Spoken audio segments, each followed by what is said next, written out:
Hello everyone, welcome back to the channel. Today we are diving deep into one of the most alarming environmental and social crises of our time. What happens when a nation runs out of water, and how Iran's rapidly vanishing water supply is pushing the country into a dark and uncertain new era. This is not just a story about drought. It is a warning about mismanagement, politics, climate change, and the consequences that unfold when a society pushes its natural resources beyond their limits. What is happening in Iran today may be a preview of what other countries could face in the future if urgent action is not taken. So let's break down how Iran reached this point, what it means for millions of people, and what comes next as the tragedy unfolds. For decades, Iran relied heavily on rivers, lakes, and underground aquifers that took thousands of years to form. But overuse, poor planning, rapid population growth, and climate pressures have drained these resources faster than rainfall can replenish them. While Iran historically faced dry conditions, the situation today is unlike anything the country has ever experienced. Rivers that once supported farming communities have turned to dust. Lakes that were once major landmarks are now cracked deserts. And underground water reserves, once considered unlimited, have declined so drastically that soil is sinking and entire regions are becoming uninhabitable.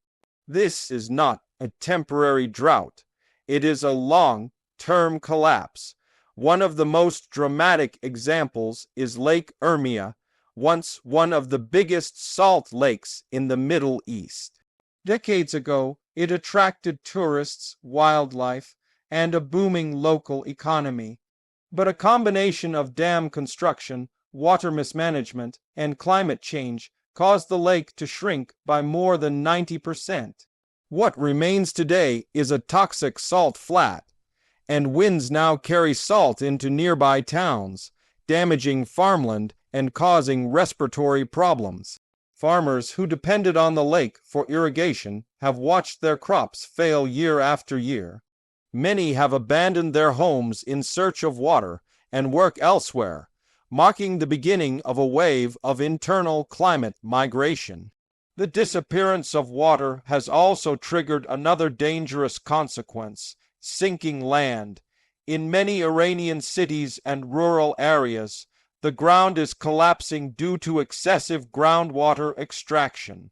When too much water is pumped from underground reservoirs, empty spaces form and the land begins to cave in. In some regions, the ground is sinking more than 20 centimeters each year, cracking roads, damaging buildings, and threatening critical infrastructure.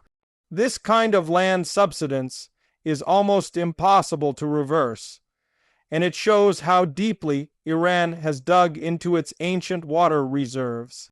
Agriculture, which once supported millions of Iranian families, has been hit the hardest. Around 90% of Iran's water usage is for farming, but much of the irrigation system is old and wasteful. Instead of modern drip irrigation, many farmers still rely on flood irrigation, which loses a large amount of water to evaporation.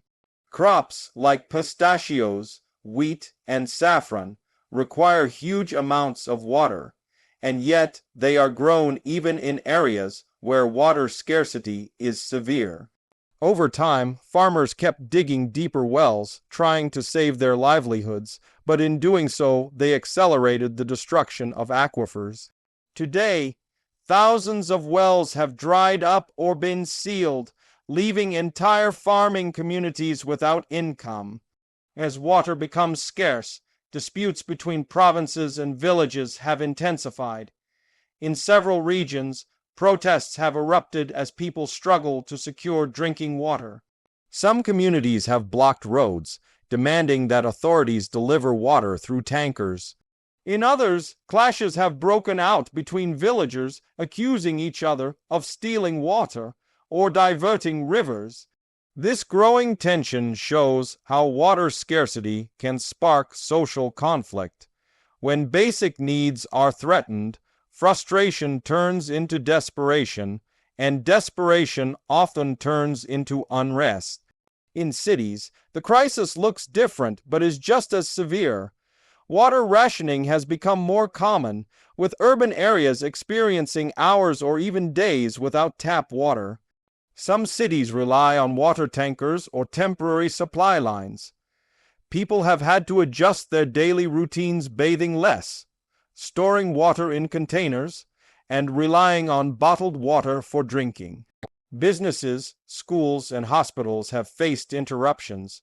The psychological stress of not knowing whether water will be available tomorrow is becoming a constant reality for millions. The economic impact is also massive. Industries that depend on water, such as manufacturing, textiles, agriculture, and food processing, are struggling to operate. When factories slow down or close, jobs disappear. Farmers who can no longer irrigate their fields migrate to cities, adding pressure to already overcrowded urban centers. This creates a chain reaction. Unemployment rises, food production drops, prices climb, and social instability increases. The water crisis is not just an environmental problem. It is an economic and political crisis with long-term consequences. Climate change has added fuel to an already burning fire. Iran is experiencing hotter summers, lower rainfall, and more frequent droughts. Snowfalls in the mountains, which historically provided meltwater for rivers, have significantly decreased. Without snowmelt, rivers run shallow or dry long before the summer arrives. Meanwhile, evaporation rates have increased due to rising temperatures, causing lakes and reservoirs to lose water faster than before.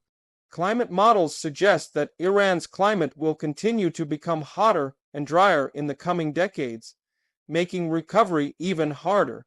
Government policies have also played a major role in worsening the crisis. Over the years, many dams were built to control water flow, generate electricity, and support agriculture. While some dams provided short-term benefits, many ended up trapping water that should have flowed into lakes and wetlands. This disrupted natural ecosystems and dried out downstream communities. Other policies encouraged the growth of water-intensive farming in regions where it was not sustainable. Combined with population growth and industrial expansion, these decisions pushed Iran's water resources beyond their natural limits. The crisis has also led to environmental disasters. Wetlands that once supported rare species have dried up. Wildlife has been forced to migrate or perish. Dust storms have become more frequent and intense as dry lake beds turn into massive dust bowls. These storms carry pollutants and salt into faraway cities, worsening air quality and causing respiratory problems. The combination of drought, desertification, and dust storms has created a health emergency that affects millions. Many Iranian experts and environmentalists have warned for years that the country is heading toward a water collapse.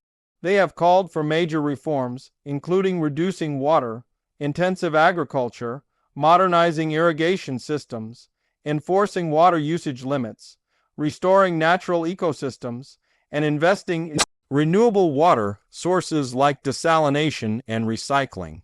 While some efforts have begun, progress has been slow, and the scale of the crisis requires solutions far larger than anything currently in place.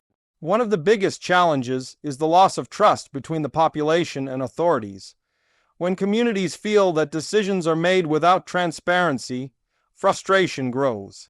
People question whether water is being fairly distributed, or whether certain groups receive preferential treatment.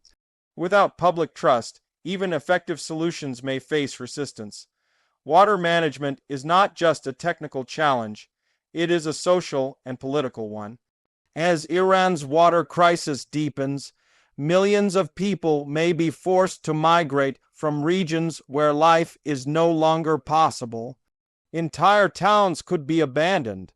This internal migration would strain cities, create new social tensions, and reshape the country's demographics. The long-term consequences could include weakened agricultural production, food insecurity, and greater dependence on imports. For a country with a large population and economic pressures, this could become a major national challenge. Yet, even with all these difficulties, there are possible paths forward. Water recycling, desalination plants, better irrigation techniques, crop diversification, and strict water regulations could help stabilize the situation. Restoring wetlands, reducing lake evaporation, and protecting watersheds could support long-term recovery. But these solutions require time, investment, and political will. Without a clear plan, the crisis will only grow worse. Ultimately, what is happening in Iran is a warning to the world. Water is the foundation of life and civilization. When it disappears, societies face collapse. Iran's struggle shows how fragile modern systems can be when natural resources are mismanaged or taken for granted. The lesson is clear. Sustainable water management is not optional. It is essential for survival. As Iran enters this dark new era shaped by water scarcity, the future remains uncertain. Will the country take bold action to reverse the damage, or will the crisis deepen into an irreversible catastrophe? The choices made today will shape the lives of millions for generations to come. And that brings us to the end of this deep exploration. Thank you for watching and staying informed about one of the most critical issues facing our world today. Stay safe, stay aware, and I'll see you in the next video.